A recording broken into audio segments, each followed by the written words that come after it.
What's up, guys? How you all going today?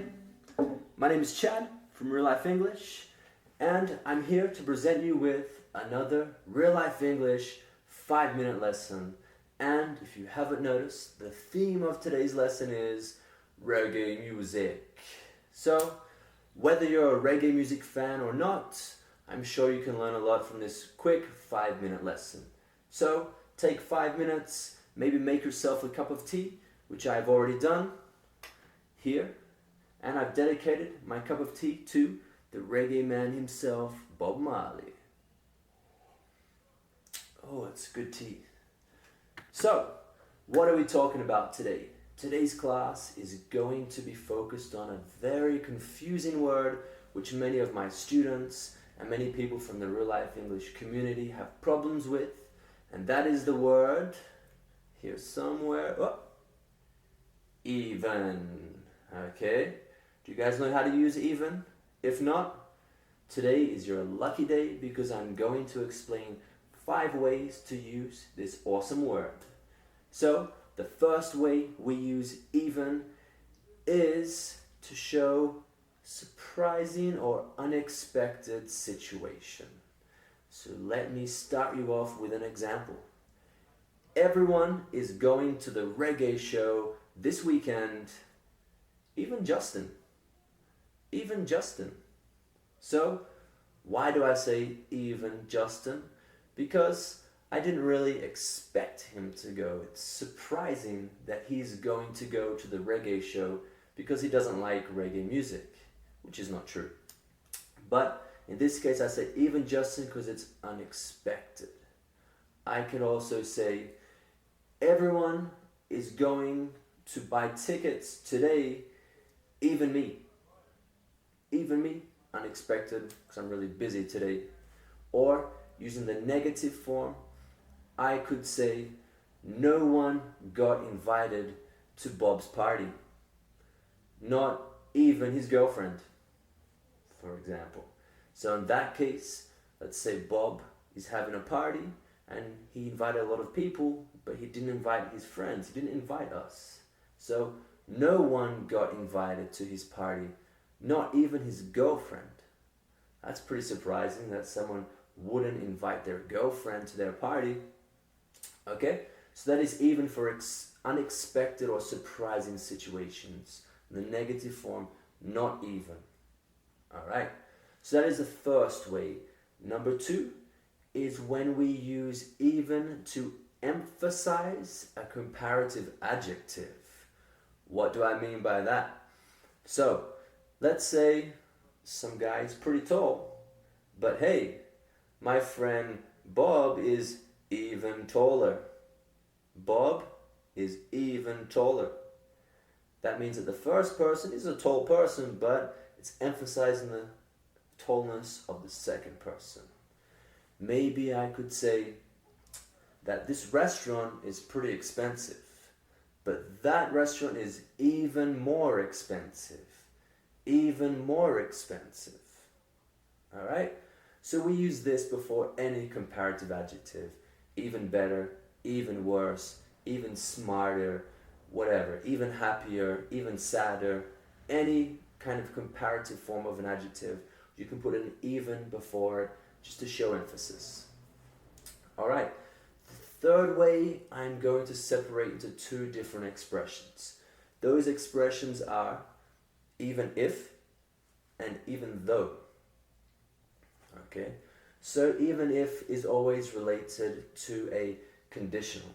If you're not too familiar with conditionals, there's a link just here which will take you to a previous video of mine which explained all the conditionals in more detail. So, even if. Even if is when we have a contrast of ideas. But because I'm using the if, it's a hypothetical situation. So, an example. I don't like country music. Okay, I don't like country music. And my friend invited me to go to a show to watch some country music. And I could say to him, hey man, even if I liked country music, I wouldn't go to that show. So I don't like it. But even if I did like it, I wouldn't go. Easy? So remember, it's a hypothetical situation. Maybe today I'm thinking about going for a run. Even if it rains later this afternoon, I'm going to go for a run. Even if it rains. So I'm not sure, maybe it will rain, but I'm trying to say that that is not going to affect me going for a run. So even if it rains, I'm going to go for a run. Okay? The next one is even though. So like even if is the hypothetical situation, even though is based on a real situation. So the same example I used about going for a run, let's say now it is raining, it is pouring down. I could say, even though it's raining, I'm gonna go for a run. It's a real situation. Even though it is raining, I'm going to go for a run. So as you can see, it's like a contrast of ideas. Usually something negative, even though it's raining, I'm going to do that. Maybe if you're talking about your interests, referring to reggae music, even though I don't like reggae music, I'm still learning a lot with Chad's reggae-themed English lesson. Okay, so even though you don't like it, negative, I am still learning positive from this English lesson. I can only hope. Who knows? So let's move on to number 4 now, I believe.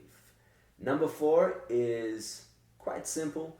This is when we use even to show fairness, or something is very equal. Okay?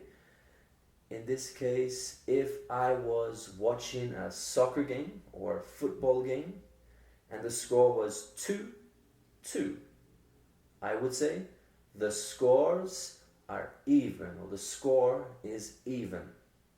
So we use it to talk about scores of a game, things like this. Another way related to fairness would be sometimes related to money.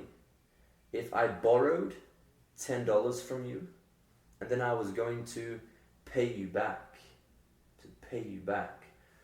I would say, here's your $10, now we're even. Now we're even.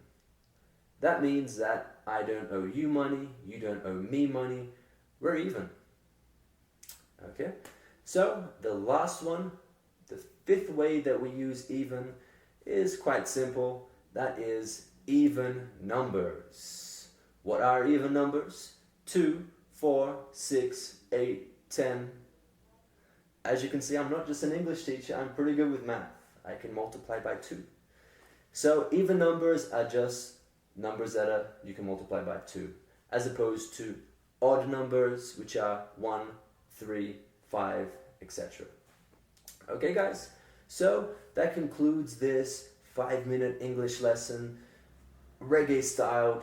I'm not sure if that helps, but if you have any problems or you couldn't quite understand exactly what I was saying or my explanation wasn't clear enough, have a look in the box below and you'll be linked to an article from the Real Life English blog, which will explain in more detail, give you some more examples. And while you're there on the website, have a look around. I'm sure you're going to find a lot of really cool and insightful information about the English language. And like usual, we try to spice it up a little bit, make it more interesting, and just deliver this to you in a way that is very fun and enjoyable and practical. So that's me. I'm done for today. Hopefully I'll see you in the next Real Life English video lesson. Have a good day. Take care.